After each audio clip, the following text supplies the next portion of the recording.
certainly the people are the ones that care. They want to win. They want to make a difference. They want that opportunity to do so. So the better we engage them, the better we empower them, the better chance they have to win. Today, I'm excited to welcome Adam Lawrence back to the show.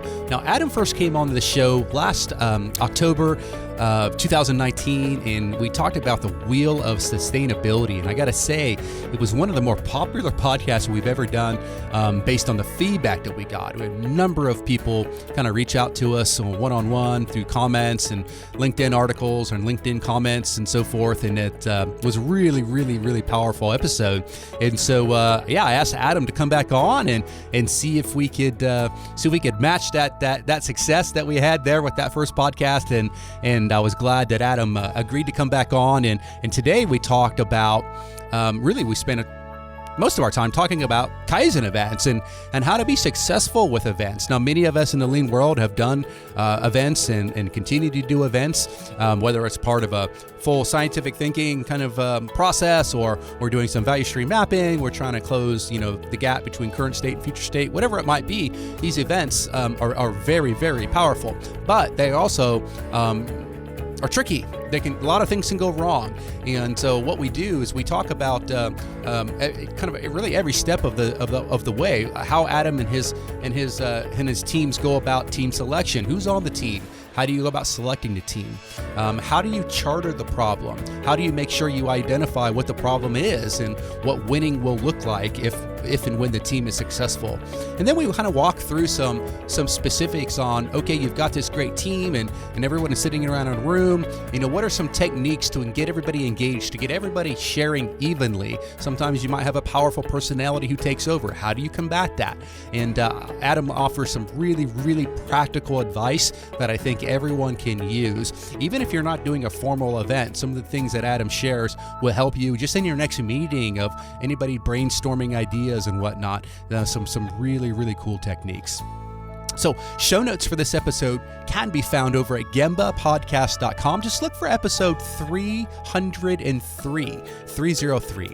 And if you do want to learn a little bit more about Kaizen events, we have a really powerful course on Gemba Academy called the Kaizen Way. And in that, we talk about how to go about planning an event, how to go about procuring all the supplies, getting that team selected. And we talk about the actual event. What do you do on day 1, day 2, day 3, day 4? How do you celebrate after the event? How do you follow up on the event? All these things are covered in that Kaizen Way course. And I got to say, one of the more popular videos we've ever made has my daughters. Now they're much older. They're 17 and 15, but they were much younger back then. And I had them emptying a dishwasher. And this is our Kaizen overview video. And it's been one of the more popular videos. And it's obviously, when you watch the video, it's very dated. But I don't have the heart to redo that video just because my daughters are so cute in it. So you can check that out over at gembaacademy.com. It's going to be in our School of Lean, the Kaizen Way. Okay, enough from me. Let's get to the show. Adam Lawrence, welcome back to the show. How are you?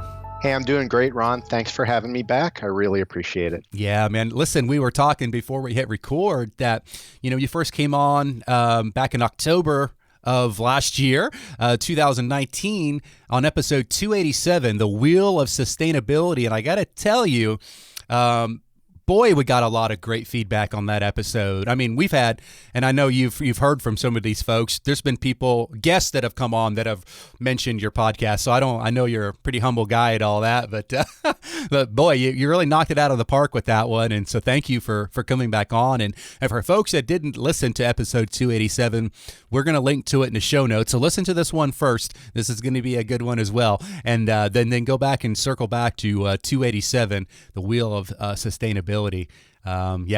Great stuff, Adam.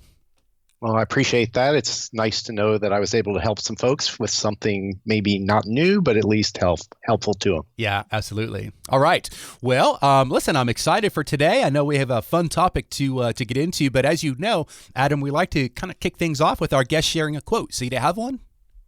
Well, I do. So this time, it's going to be something a little less traditional. So from perhaps the greatest movie ever made, Monty Python and the Holy Grail. Oh boy. Okay. Comes, it's just a flesh wound. Oh. And so for those of you that have seen it, what you know is there's a black knight in a forest guarding, and he gets into a battle and loses his arms and legs, but he's still fighting. He's never given up. So although it really doesn't end up very well for the Black Knight, I just love the idea of never give up. There's always a better place. So it's just a flesh wound. Great. I love it.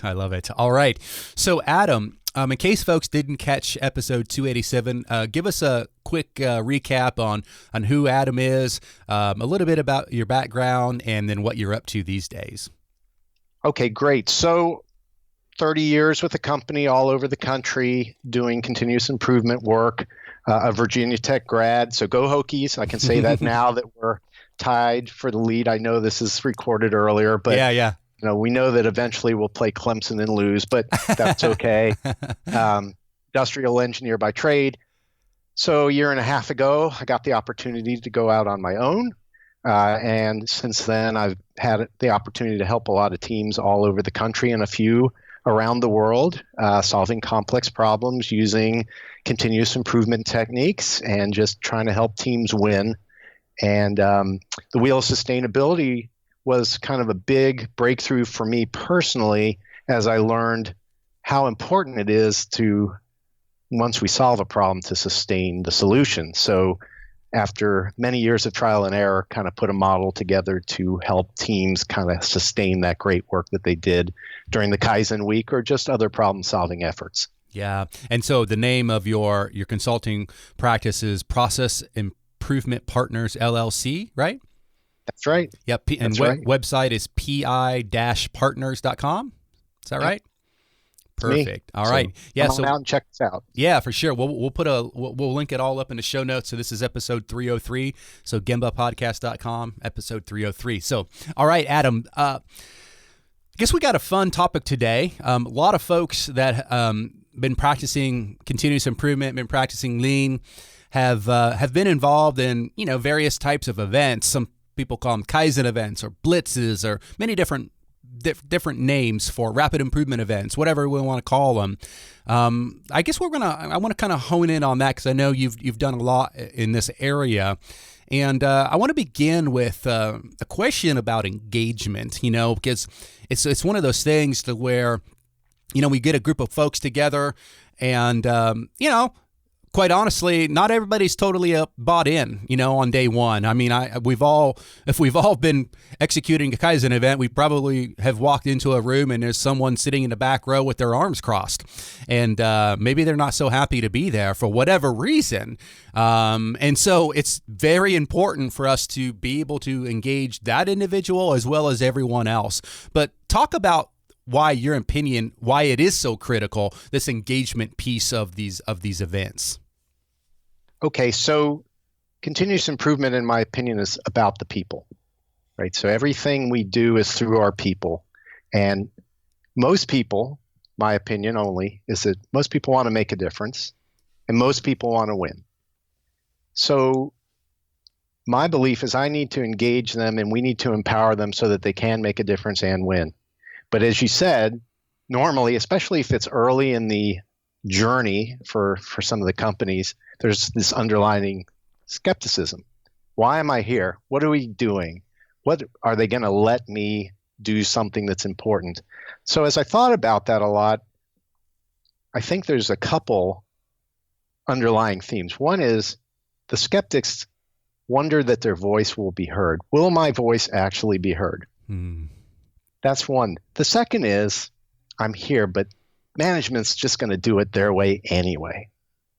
So for me, it's how do I break through that so that the team can win, so that everybody will have their voice heard and they get to solve the problem in the way that's best? Because why are they in the room to solve a problem or out on Gemba to solve the problem? If management or leadership knew the solution, it would already be done. Mm-hmm. So the opportunity to help people make a difference and to win is kind of the key focus for me and why I think it's so important to how to engage and empower people so that they can win. Mm-hmm, mm-hmm. So let's talk about how to go about making this happen. You talk about winning. So how do we set teams up for the giving them the best chance? No, there's no guarantees, obviously, that we're going to win, but how do we give them the best chance to win? So the first thing I do, Ron, is I charter. So I know a lot of people do the chartering. It's very simple, but it can be extremely powerful. And so in my prior company, for the first year and a half that I was lean champion for an innovation group, they ran away from me. Chartering was scary to people. But chartering is so critical because what you're really trying to do is let's hone in on the problem we're trying to solve. So I'm always chartering with the sponsor, the leadership team, whatever that group is, not the people that are going to solve the problem, but the people that want it solved.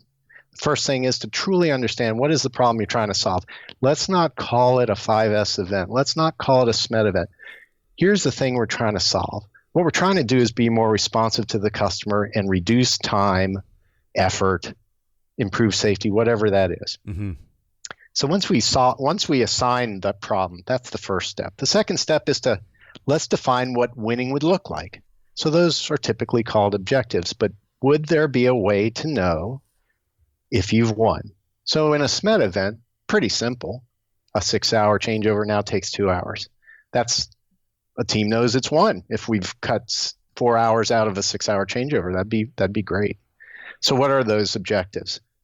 Are we going to make safety improvement? Are we going to put in sustainability? Are we going to put in managing systems? What are we going to do to assure that we've won? The third step then is if I know how complex the problem is and I know what winning looks like, now I have to build the winning team. So if it's that critical to solve, give me the best people to solve it, the people that do the work, the people that support the work, the people that can bring maybe an outside set of eyes to the work. Pretty simple, but oftentimes companies will just assign people kind of haphazardly. And I ran into those issues early on, but I realized, hey, if you want to win, put the best team on the field. And what's the worst thing that could happen? You don't get everybody you want, but if you don't ask, you don't get. Mm-hmm. Lastly, and this one came out of a couple of boo-boos about 8 years ago, where we were just randomly assigning team leaders.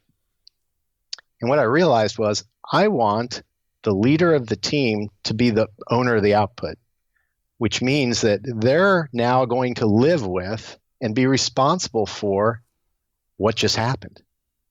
And one of the things I tell my sponsors is if you put the right person in place as the leader, they're not going to let us go down a bad path. We're not going to do something stupid. They're going to ensure that what we solve stays solved, and they're going to make sure they're supporting it all the way. But if it's just random and they don't have the skin in the game to do it, you don't know what you're going to get. Right. So that's the chartering piece. The other thing is that leader is also the tiebreaker. So sometimes the team will be split, and I can't facilitate my way out of that. So that's what the leader's for. They're the tiebreaker. So we'll have that conversation before the event so that they understand at some point you're just going to have to take us one direction or another. Mm-hmm. The next thing to set that team up to win, once we've got the charter, that's great. Now we've got to create a safe and fun environment for people. We've got leadership team aligned. They've said go. So other things that I do, try to get them high energy, get them laughing, do some silly stuff, do some very fast team building, get them loosened up, because the more fun they have, the more likely they are to be creative, to win, to come up with new ideas, be willing to try something different. Give me an example of something fun that you do in your workshops. All right, so I'm sure a lot of people do 2 truths and a lie. This is a very familiar thing to people, but it's how you learn very quickly about the best poker players in the room. So I go around the room, everybody's playing 2 truths and a lie. The idea is you're going to write 3 things about yourself. 2 are true, 1's a lie. Everybody plays. The goal is to fool the most people. So it's about a 7-minute activity. It's actually quite nice very early on. And people are writing down silly stuff. I'm even participating. Hey, they don't know me, but I'm putting in some pretty crazy stuff because we were all young once. We've all done some pretty crazy stuff. Mm-hmm. And what's really interesting about this, you really find out some amazing stuff about people. We've had plant managers write about some of their adventures that, nobody in the room knew about, and they were true. There's a lot of laughter early on. Those conversations continue into the first night when we're having a little team dinner or, over lunch. And it just keeps that energy. It starts the energy going. They get to know people better than they knew them before. And hey, if you fooled the whole room, we got to watch out for you. Yeah. Right. Exactly. Okay, cool. Yeah. So that's setting the team up to win for sure. Got it. Do you have like an example where you've seen this happen? Where like picking the team to me is always it's always a challenge, right? It's like you want to have, I want to avoid just a bunch of engineers, getting together with all their wise ideas. I want, folks who are actually doing the work involved. Sometimes I'll even pick if it's in a manufacturing environment, pick someone from the HR department to come in for a fresh set of ideas and eyes. But how are you going about team selection and how do you go about that? Okay. So the first thing is people in the process are the starting point. So I'm working in a processing area. I want some of the people that do the processing, right? Certainly covering all crews, all shifts if possible, people that, are suppliers to the process, people who are customers to the process, people that manage the process. But with some companies that I'm working with, I'm getting to know their people in a bunch of locations. So I have some folks I call Kaizen rock stars. These are the folks that just give all to the effort, even if it's not in their area. And you can just see their energy, their enthusiasm, their opportunity to grow, their leadership skills. Recently in Vancouver, Washington, we're setting up for a Kaizen. And I said, you need this guy from York, Pennsylvania. Well, I don't know if I can get this guy from York, Pennsylvania, the plant manager says. And I said, okay, let's look at your problem statement. What's this worth? We had put it in a financial way. It's not a bad idea to understand what these things could be worth. It's worth quite a lot. I won't give the number out, even though I'm not giving the company out, but they know who they are. I said, besides safety, there's probably nothing more important going on in your company that week that's worth that much. I said, so you've got all the cards here. You've got this charter. You've got the money. You've identified the value of it. You know it's going to be worth to the customer, to the people in the plant, and financially. I said, you've got a really good argument to get this person. Well, we got this person. The guy was fantastic. So for me, when I'm first entering a company, if I've not met anybody, well, then I just ask questions. Well, talk to me about somebody that's frustrated with the way things are. Talk to me about somebody who just has great ideas, but they just don't get the opportunity to use them. Who's got energy? And then I'll always take a Gemba walk through a factory and just meet as many people as possible. And the people that are really interested in making things better, well, those are our potential rock stars. Yeah. They don't have to have mechanical skills. They don't have to be engineers. Oftentimes, I don't want many engineers on our teams. Sorry, engineers, I am one. But the reality is we put ourselves in this little box of what's possible, and we're going to spend money to solve problems. And you find out you don't have to spend money. You just bring people together, and their creativity comes up with things that none of us can imagine. Wits over your wallet, right? Absolutely. Got it. Okay, so we've got a charter. We've got a great team.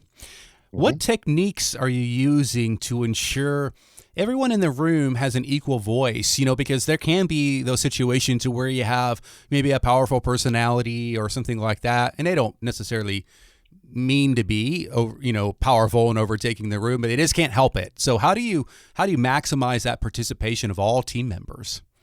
Okay. That is a great question. So I'm going to talk to you about Post-its. So I don't know if I have to pay royalties when I say the word Post-it or not. We all love Post-its. Yeah, we all love. Now, I'm told when I write about it, I'm supposed to write sticky notes. So you can use whatever term. But anyway, so I facilitate a lot of events, just like many of those listening. The old days, the facilitators were taught to be up at the flip chart, and somebody's speaking and you're writing, and somebody else is speaking and you're writing. And I did that for a while until I realized it was just me and the speaker, and I'm trying to write what he or she was saying, and the rest of the room was getting kind of bored. They were disengaging. I said, yeah, that's not working for me. Let's try something else. So the concept I now use is 4x6-inch Post-its. I'm told I'm quite particular, by the way. Not the little guys, not the monsters, 4x6s. Okay. So what I do is everybody's got a pack of Post-its. And what I'm trying to do is create that equal voice, equal participation, and it just doesn't even matter what your title is. So you get to write an idea on a Post-it, one idea per Post-it, one voice at a time. So what I do is I have a room of team members, give them that brainstorming time. We've been to Gemba. They take the Post-its with them. They write as they see it. They come back with ideas, and then I go around the room, and one idea per person at a time. So we go around the room in one direction. I don't want them to get too comfortable, so then we go around the room in another direction, or I get them out of their seats surrounding me in the flip charts, and I want them to write their idea, say their idea, and post their idea. Now what's happening is they've written it, they own it, it's in their context, they understand what they meant. In the past, I was writing it. I don't spell very well. I'm not sure what they meant. I mean, sometimes right? But the point then is that they're fully accountable to the thing that they wrote.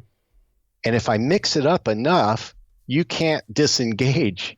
So I'll do things like, let's go by height, years of service, length of hair, who wants to volunteer first, volunteer the next person. But what happens is not only do they get their own voice, but the only way you can dominate is if you have more ideas. But the first round, second round, third round, everybody's had equal opportunity. If I've got 12 things, I'm not going to let you give me 3 at a time until the very end when we're just going to run them out. And then I do some things with that so that we're not just standing there listening to somebody do their dissertation, right? Because at some point, you're going to have duplicates. Yeah. It just happens. Yeah. Now, I never make them filter those out. If they believe it builds on something or if they just want to say it, that's fine. But they're the one saying it. They're the one posting it. Got it. Yeah, I sometimes would call it the nominal group technique, right? And then it's a powerful way of just getting everyone on the same level. And you mentioned kind of the speed at which you can do this, because I suppose it can be frustrating if you have like a million ideas and right. And you're only allowed to do one at a time. Right. I guess maybe there's a balance, right, between not inhibiting someone, but so having a nice cadence at which you go, I found works well. Would you agree? Yeah, I do. And when you're doing the Post-its and when they get used to going around the room, there's actually less time between ideas than if I was standing at a flip chart writing it. Right. And the other thing that's nice about it is when I was writing at a flip chart, I'm not facing the person speaking. I can't see body language. I can't see anything. Yep. But when they're delivering their Post-its, I can see the body language. I can see who's disengaging. And then what happens is if somebody's disengaging, then I give them a job. Hey, can you start grouping? Can you create themes? Can you grab up this side of the room? So I'm trying to get as many people involved as possible. Yeah. Now, a story that goes with that. I've used that technique all over the world. And I was told in Russia and China that their cultures are different. And yes, of course they are. So in Russia, I am told the culture is if there's somebody at a higher level speaking, you can't really have a differing opinion. But when everybody's writing on their Post-it and they say it, well, everybody's allowed to have their opinion. So that was the Russia side. Now in China, what I was told, and I don't mean to be, putting things in a box. This is just what I was told. And they said, how are you going to deal with it? I said, I'm pretty sure the Post-it thing will work. So in China, what I was told was most people didn't want to speak unless they had a fully formed idea. Well, if you're writing something, you got to speak what you wrote. Now, sometimes I didn't know what they wrote, obviously, because it was in the native language. But, the interpreters have told me that they hadn't seen people engage as much as they had with the posted approach. Yeah. Right. And in Russia, the feedback was even stronger, and that the plant manager said to me, "We've never had our people speak up in this way. What do you suggest?" And I said, "Listen to them." Yeah. And he looked at me kind of that knowing look, and also kind of the look of, yeah, go back home at some point. But the reality is, the opportunity to give people that voice. Mm-hmm. And then the last piece I would talk to you about is about there's an accountability side. So facilitation is kind of a slippery slope. You're walking that fine line because you can have a vice president of manufacturing in there with an operator. So I always try to put ground rules up early. Now, sometimes I don't put them early enough, but it's not unusual for the team leader or the highest up person in the room to break a ground rule early. And what I am very good at is holding accountability regardless of title. Mm-hmm. So the feedback on that has been, now we see that everybody's got equal voice. One person doesn't have sway over anybody else. Obviously, they can listen to the VP and be swayed, but everybody's getting that equal opportunity, and I'm holding anybody accountable regardless. And so they get a kick out of that, and I always know I'm kind of walking that fine line, but luckily it's worked out so far. Now we'll see. Mm-hmm. So I'm wondering, Adam, if you can, you've kind of walked us through the steps of these events. Can you maybe, I don't want you to name companies or anything like that, but I'm curious if you could maybe share an example of an event that went well for you. Maybe what was the problem? How did you know it was a problem? What did you hope winning would look like? And then what actually happened? Okay. So I have a number of them. So this is a great question. Now I have to think about which one that I like the best. Well, yeah, it's like a favorite kid, and Yeah. So let's talk about something that happened on the West Coast. This is back to the changeover reduction. Okay. Very typical topic. So the team, so it was a 4.5-day event, and we do the typical first day we're observing a changeover. It was a 5.5-hour changeover. Their baseline was 4.5. So as you might suspect, it's kind of a long day. Everything was charted. We had our Kaizen rock stars. Nobody believed we were going to cut the changeover in half, except me. I said, guys, you would be the first team that hasn't. Mm-hmm. I said, you're not going to be the first. We're gonna figure it out. Mm-hmm. So the first day, we always have the other team do their changeover.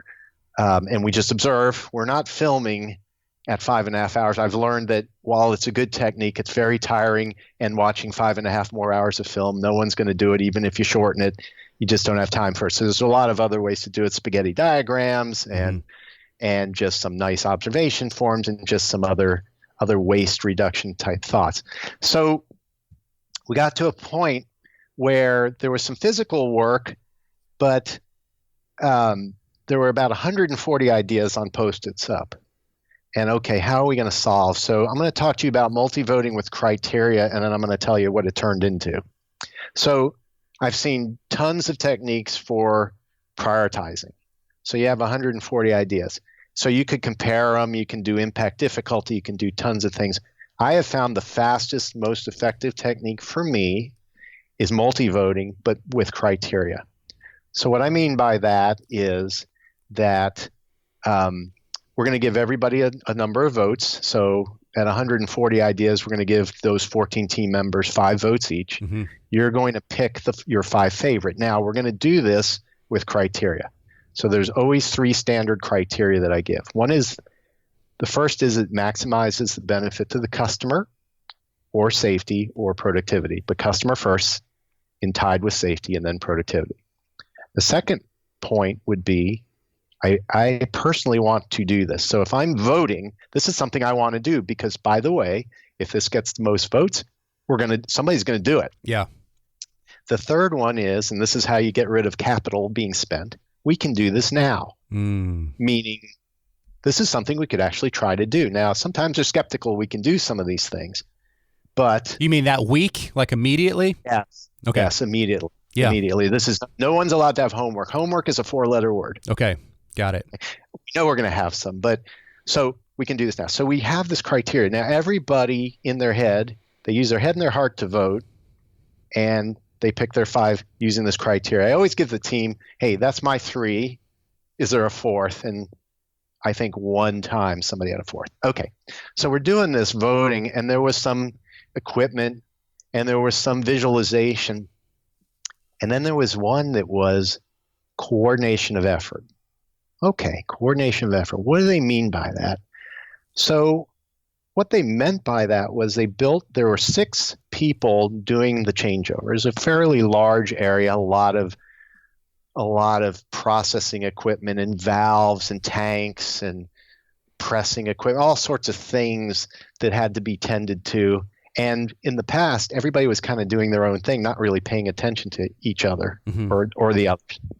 So they came up with this coordination of effort. And if you can imagine a 4x8 whiteboard with swim lanes, what the team came up with was, every activity in your swim lane is a red magnet until you finish it, and then it's green. So there was no coordination of effort.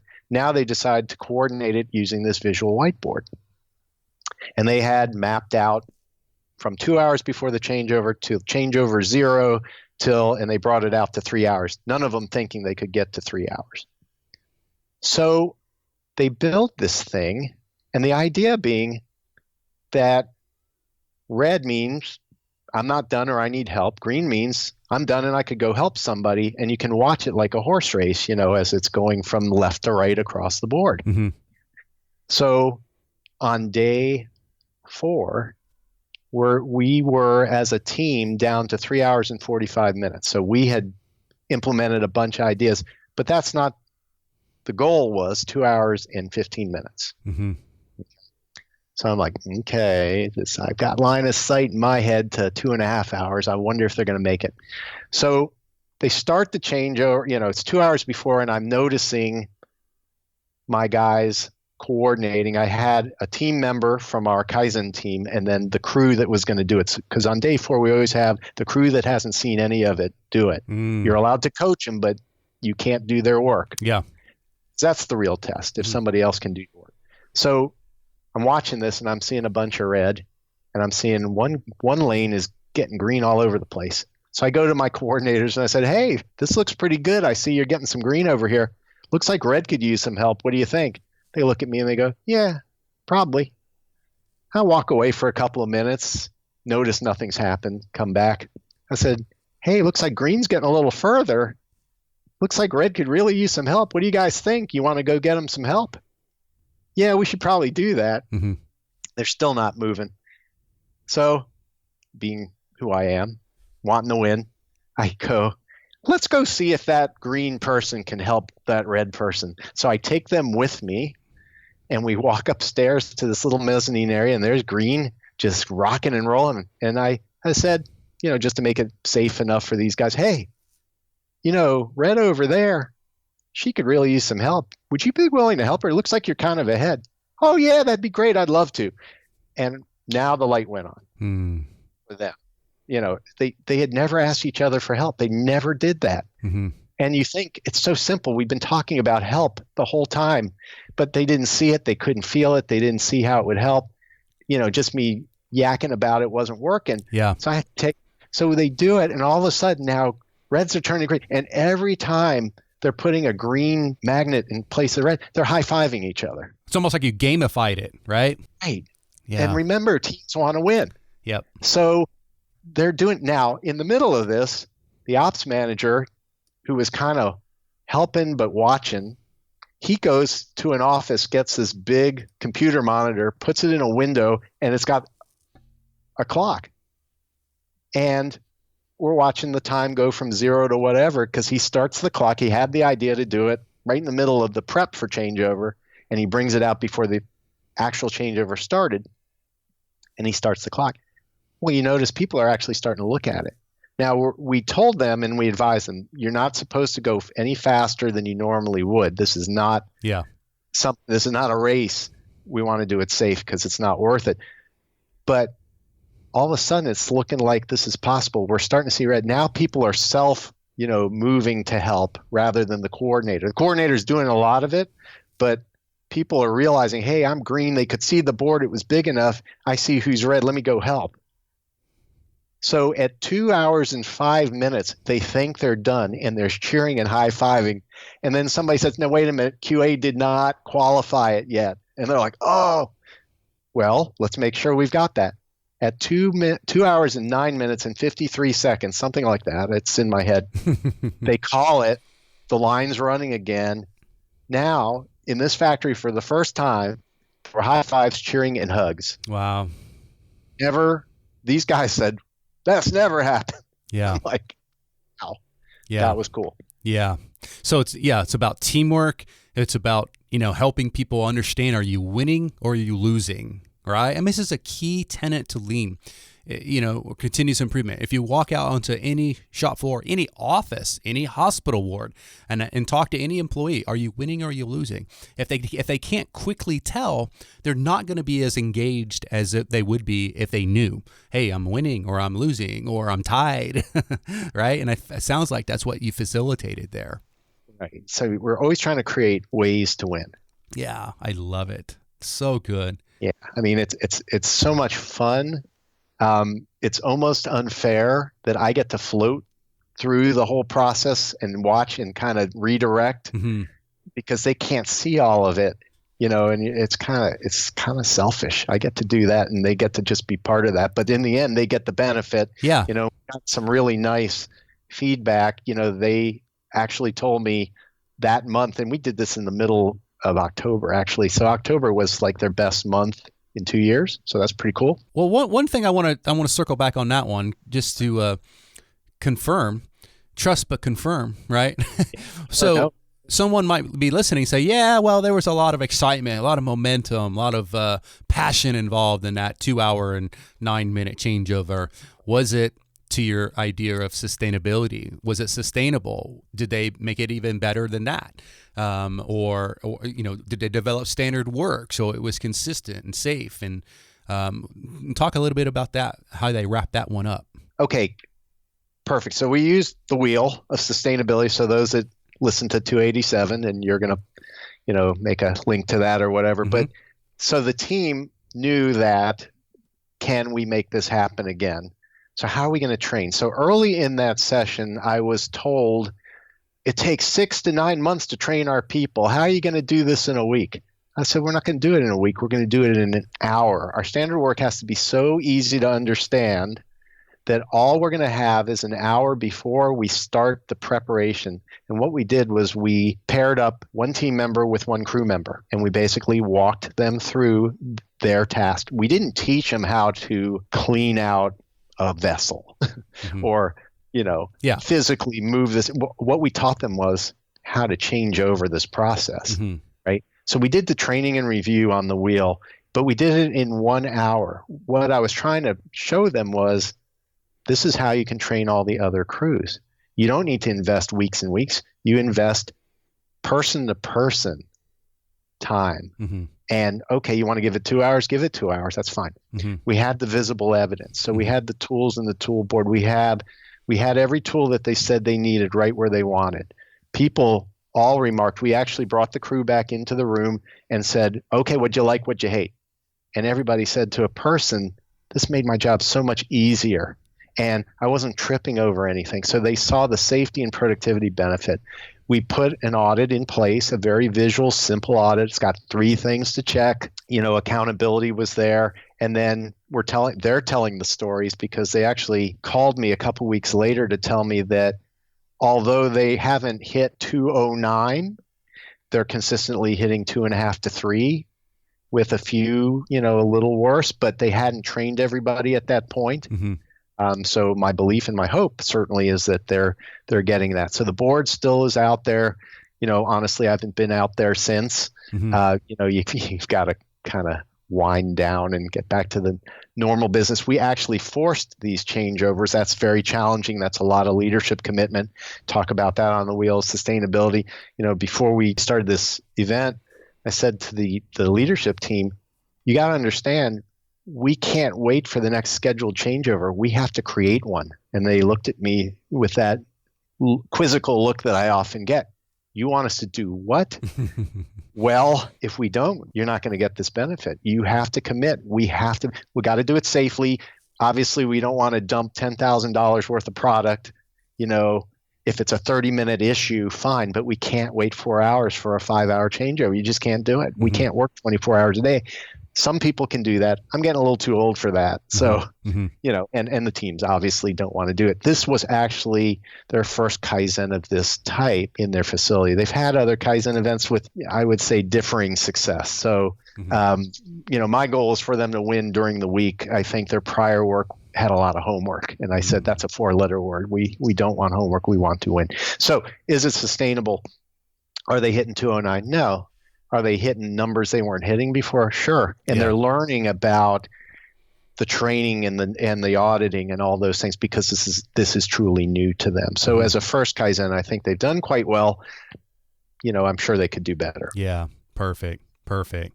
Well, my goodness. I mean, I know you have a million stories, Adam, and we probably need to have you come back on a third time here down the road to share some more. But I think this has been a lot of fun, and I love your passion. I love your energy, and it's obvious why you're successful with your clients. So thanks again for coming back on to the show. Why don't we wrap things up, Adam, with maybe share some final words of wisdom for folks out there who are on this journey. This episode's coming out in the latter part of January. We're quite several weeks ahead here at the end of 2019. But so people have just got started on their year, and everyone's excited about their New Year's resolutions. And this is the second or third week in January now, and maybe some of the shininess is wearing off those resolutions. Like, what are some words that you can offer folks right now to kind of sustain them, if you will, through this journey, this long journey of continuous improvement? Well, I go back to your people. Certainly the people are the ones that care. They want to win. They want to make a difference. They want that opportunity to do so. So the better we engage them, the better we empower them, the better chance they have to win. And so we have to create ways to win for them. We have to give them that support. The nice piece about this is it's not real complicated. You just have to be focused. You have to be aligned. You have to be committed to allow your people to win. Don't be afraid to charter. Call it what you will, but make sure that the problem that you're trying to solve is truly important enough so that somebody feels like that's something to work on and they want to help you win. And then make sure that you seed your team with those that not only want to win, but can win. Yeah. Beautiful. Adam, what's the best way for folks to connect with you? Social media, website, something else? Sure. So you can find me on LinkedIn. After the last episode, I got quite a few LinkedIn requests, so thank you for that. Cool. So just find me at Adam Lawrence. pi-partners.com is the website. You can find my contact information on the website and on my LinkedIn, and always happy to chat with other practitioners or just folks that want to learn more. A call is always free. I do a free site assessment where I just visit and just let people see what's possible and just get to know the folks there and just give them a little hope that there's a chance to win. Yeah, I love it. Adam, thanks again. Keep up the great work, and I'm sure we'll have you back on the show down the road, and we'll catch up with some more stories. Well, thanks again, Ron. Thanks for the opportunity. Great to be back for a second time. All right. Take care, Adam. Thanks. Thanks for listening to the Gemba Academy podcast. Now, we invite you to take a no-strings-attached, fully functional test drive of GembaAcademy.com. Gain immediate access to more than 1,000 Lean and Six Sigma learning resources, all free of charge, at GembaAcademy.com.